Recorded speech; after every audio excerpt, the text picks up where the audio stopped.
1. You'll hear a telephone conversation. Now you have some time to look at questions 1 to 6.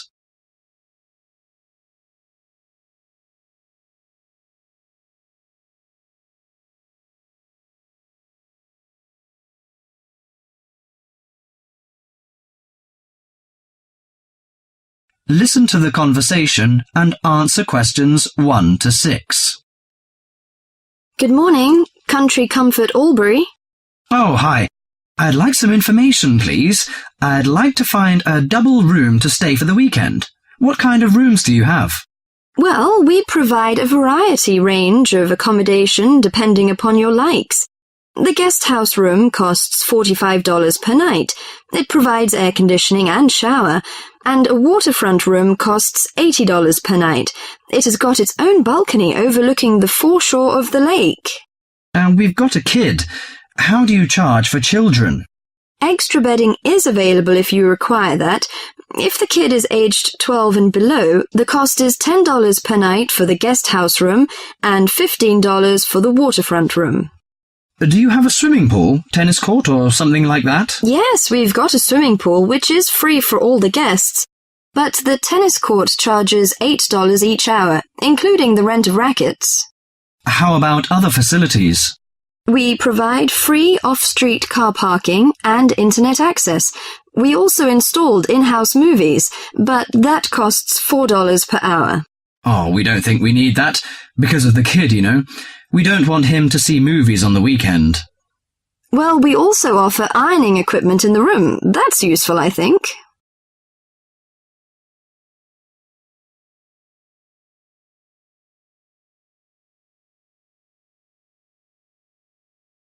Before listening to the rest of the conversation, you have some time to go through the questions 7 to 10.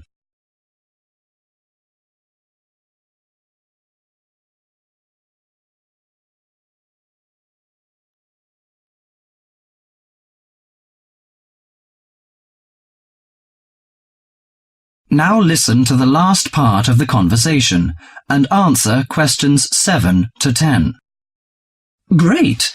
Could you tell me the address? How do we get there? Yes, it's Country Comfort Albury, Albury, at 648 Dean Street, New South Wales. 648 Dean Street, D-E-A-N, is that right? Yes. Well, I wonder what activities are available there in this season. You know, we want to have an indulgent weekend in the boring winter. Oh, you'll not get bored here. You know, Albury is the perfect base for alpine skiing. Besides that, winter's frosty alpine air encourages walks through mist-laden valleys. You can walk alongside rushing streams and waterfalls. After returning to the warm and comfortable lounge, you can sit by the open fire. I think this is the ideal time of year to nourish your body at the Salus Spa. The idea of skiing doesn't appeal to me very much, but it sounds good to have a relaxing walk through the valleys. Maybe after that, I'll have a massage and some soaking in the spa. And you know, this hotel is perfectly located in a quiet position off the main highway in central Albury. It's within walking distance of licensed clubs, restaurants, shops, and the central business district. It's known for its excellent cuisine and warm Australian hospitality. Good. It's a good idea to taste the tasty dishes in one of the restaurants. My wife may be interested in shopping. She's always keen on that. I think I'll contact you later. Thank you very much. That is the end of section 1.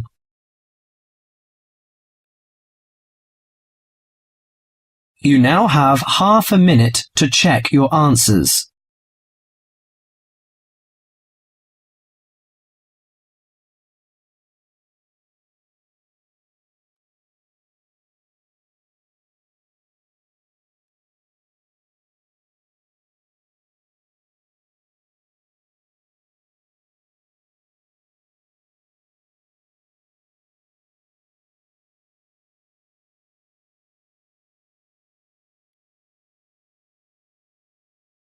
Section 2.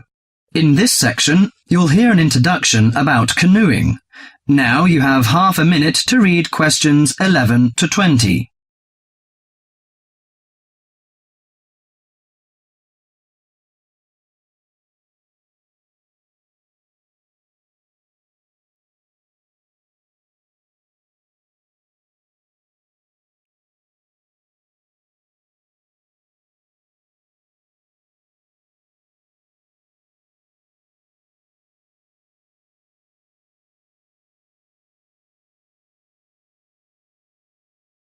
Listen to the tape carefully and answer questions 11 to 20.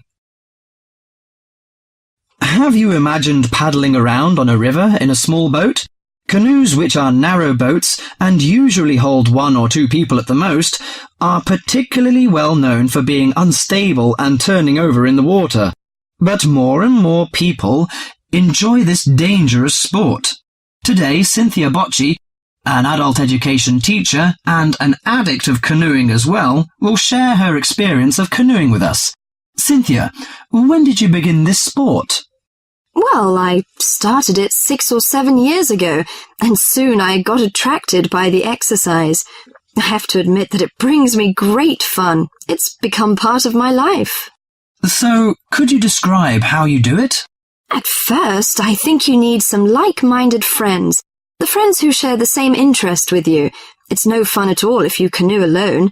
Usually, we assemble in a parking shelter near the Island Lake Recreation Area. We pull our canoes from inside the vans, lift them from atop the cars and trucks, and attach wheels to help transport them to the shores of the lake beside the boat dock. What equipment do you need for the sport? Well, first and foremost, a canoe, of course. The price ranges from £300 to £700, depending on the material they're made from. The more you can pay, the better, really. Personally, I wouldn't look at anything under £500, but that obviously depends on your budget. You also need a hard helmet to protect yourself against rocks when you fall out of the canoe, and believe me, that is very likely to happen. Because of this, it's a must for a beginner to wear a wetsuit.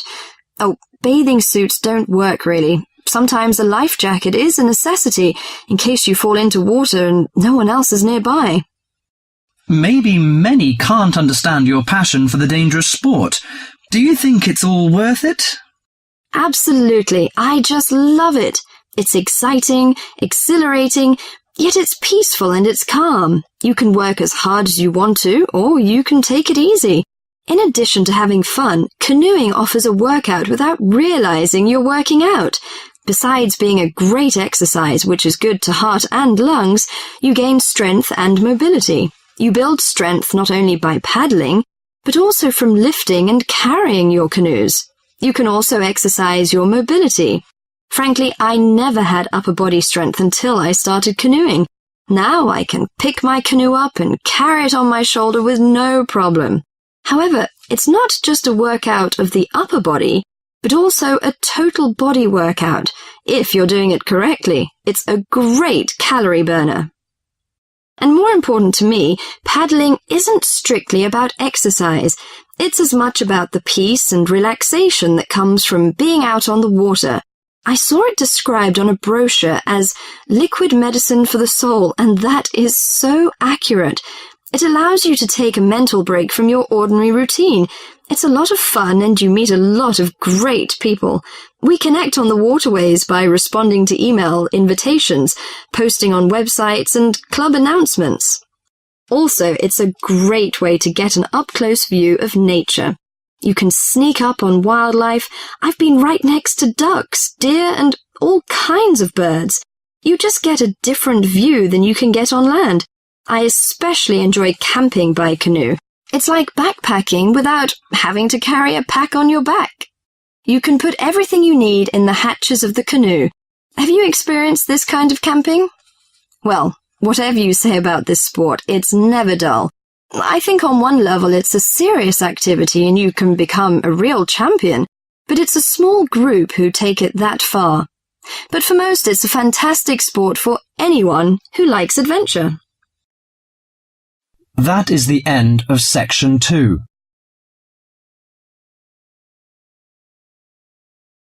You now have half a minute to check your answers.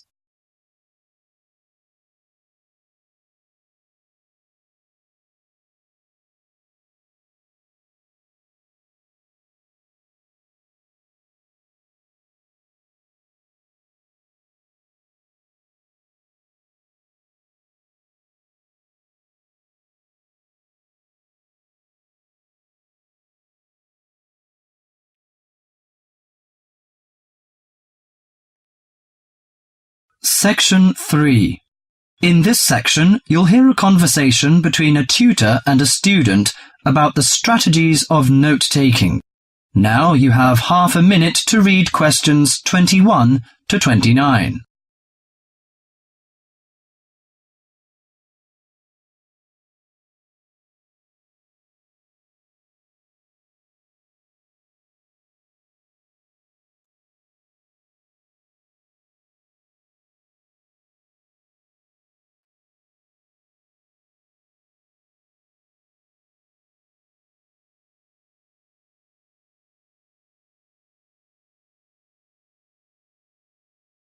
Listen to the tape carefully and answer questions 21 to 29. Hi, Mr. Smith. I wonder whether you can spare several minutes with me. Sure. What's your name, please? John Murray. Good, John. What can I do for you? Well, I am a freshman in the communication faculty. I quite enjoy the life here, except for the difficulty I have in the lectures. You know, I find it difficult to take notes when I listen. If I take notes on my notebook, I can't concentrate on the lecture. But I feel frustrated after the lecture if I don't write down anything. As we know, note-taking is a complex activity which requires a high level of ability in many separate skills. At least 4 important skills are needed. 4? I don't expect so many. I think that needs 1 or 2 skills. Firstly, you have to understand what the lecturer says as he says it. That means you should try to develop the ability to infer the meaning of unfamiliar words from the context. You cannot stop the lecture in order to look up a new word or check an unfamiliar sentence pattern. Yes, that puts the non-native speaker like me under a particular severe strain. Often I may not be able to recognize words in speech which I understand straight away in print. So the ability of inferring is important. Of course, you won't always be able to do this successfully. You must not allow failure of this kind to discourage you, however. It's often possible to understand much of a lecture by concentrating solely on those points which are most important. But how do I decide what's important? Well, that's in itself another skill I'd like to tell you. At first, the most important piece of information in a lecture is the title itself. If this is printed or referred to beforehand, you should study it carefully and make sure you're in no doubt about its meaning. A title often implies many of the major points that will later be covered in the lecture itself. It should help you therefore to decide what the main point of the lecture will be. Besides the title, what should I pay attention to during the speech? A good lecturer often signals what's important or unimportant. He may give direct or indirect signals. Many lecturers, for example, explicitly tell their audience that a point is important and that the student should write it down. Unfortunately, some lecturers who are trying to establish a friendly relationship with the audience are likely on these occasions to employ a colloquial style. He might say such thing as, "This is, of course, the crunch," or perhaps you'd like to get it down. Although this will help the student who's a native English speaker, it may very well cause difficulty for the non-native speaker. You'll therefore have to make a big effort to get used to the various styles of his lectures. I see. You mean I should get used to some colloquial expressions of the lecturer and write down the points he recommends us to take? That's right. And it's worth remembering that most lecturers also give indirect signals to indicate what's important. They either pause or speak slowly or speak loudly or use a greater range of intonation, or they employ a combination of these devices when they say something important. So, I should be aware of this and focus my attention accordingly. If I can catch the main points, how can I write them quickly and clearly? Good question. That's a problem that most students find hard to solve. Having sorted out the main points, you have to write them down. In order to write at speed, you may find it helps to abbreviate. You can also try to select only those words which give maximum information. There are usually nouns, but sometimes verbs or adjectives. Writing only one point on each line also helps you to understand your notes when you come to read them later. I see. The last but not least skill to learn is to show the connections between the various points you've noted. This can often be done more effectively by a visual presentation than by a lengthy statement in words.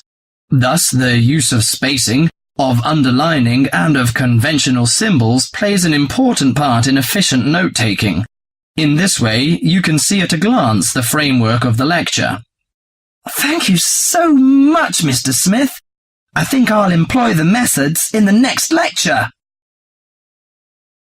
That is the end of section 3.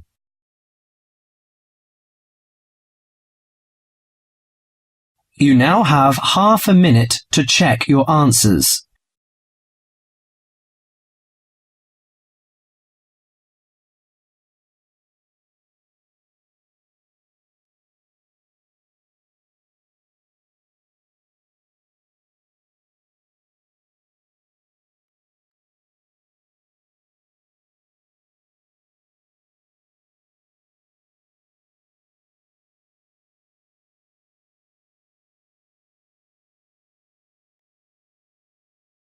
Section 4. In this section, you'll hear a lecture about searching on the Internet. Now you have half a minute to read questions 30 to 40.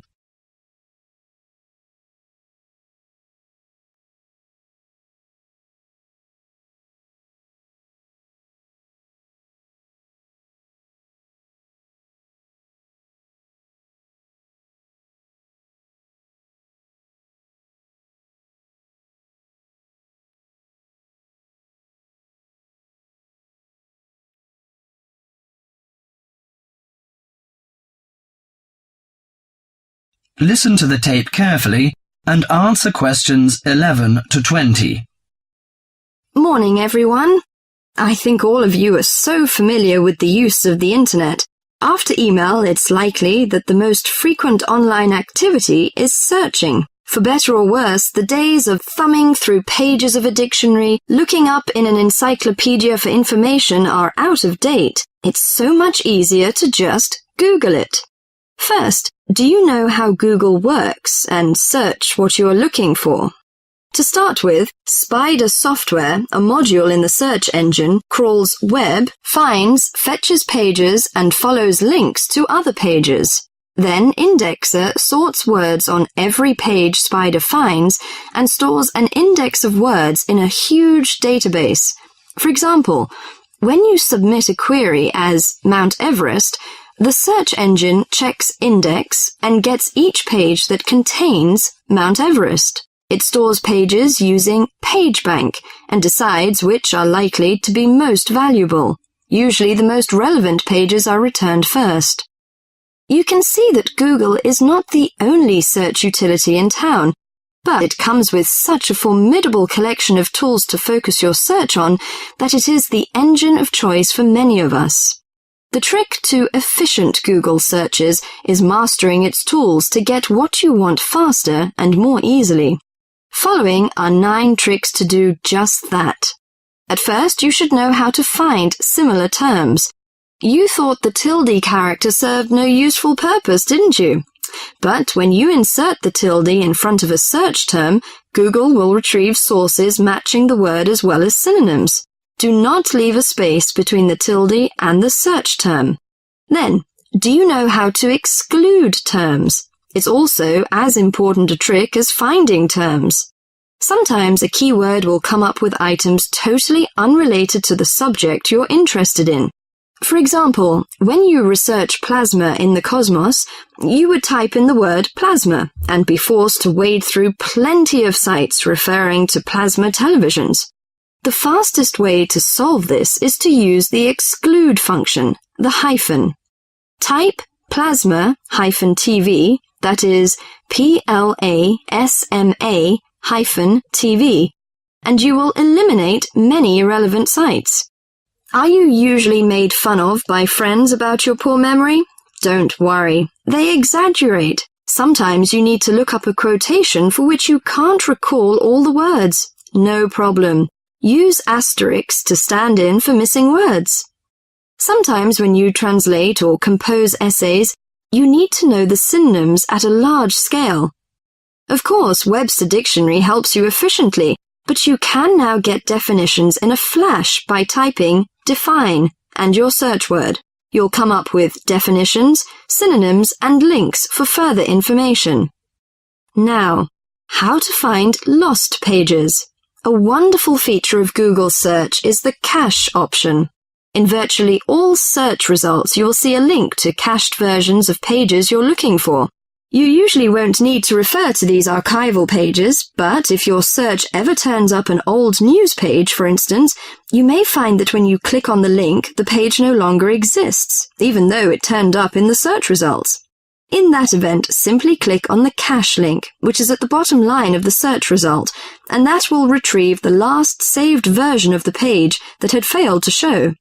This is a powerful, extremely helpful tool when you come across old pages from websites that no longer exist or are no longer maintained. Do you want to get numbers or names?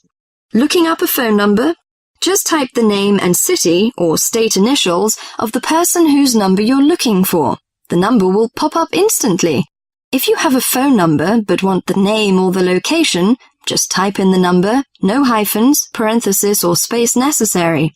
For fun, type in 202-456-1111 and see whose office this number belongs to.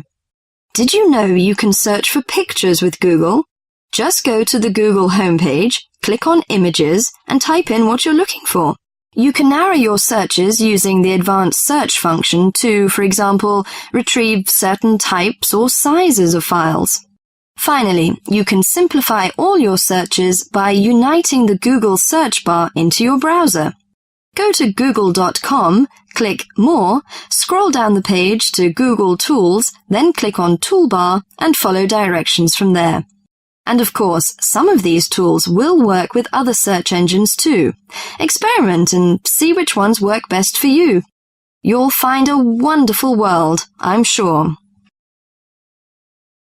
That is the end of section 4.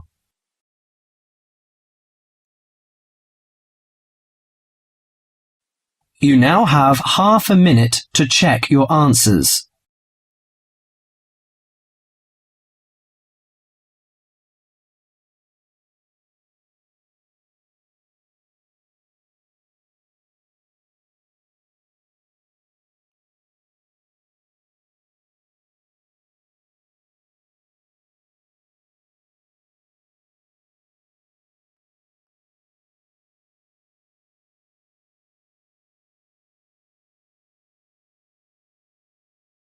That is the end of the listening test.